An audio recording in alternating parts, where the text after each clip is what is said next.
এই শোভাযাত্রা দীর্ঘ 3 ঘন্টা ধরে উপজেলার প্রধান সড়ক থেকে শুরু করে শহরের অলিগলি ও ব্যস্ততম মোড়গুলো ঘুরে বেড়ায়। একটাই ধ্বনি, দাঁড়িপাল্লায় ভোট দিন, ইসলামের নেতৃত্ব প্রতিষ্ঠা করুন। এই দিন কেবল একটি শোভাযাত্রা হয়নি, বরং এলাকাবাসী প্রত্যক্ষ করেছে একটি রাজনৈতিক জাগরণের চিত্র। মানুষের মুখে ছিল আশার আলো, কণ্ঠে স্লোগান, আর চোখে মুখে স্পষ্ট প্রত্যাশার ছাপ।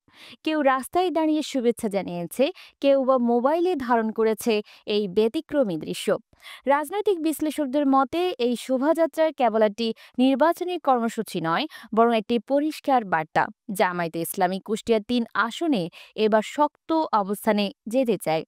বার্তাটি সাধারণ মানুষের মনেও ব্যাপকভাবে পৌঁছে গেছে। সম্প্রতি এক বক্তব্যে মুফতি আমির হামজা বলেন, জামায়াত ও তাদের অঙ্গ সংগঠনের মাঝে কোনো মনোনয়ন বাণিজ্য বা দলীয় কোন্দল নেই এবং ভবিষ্যতেও থাকবে না।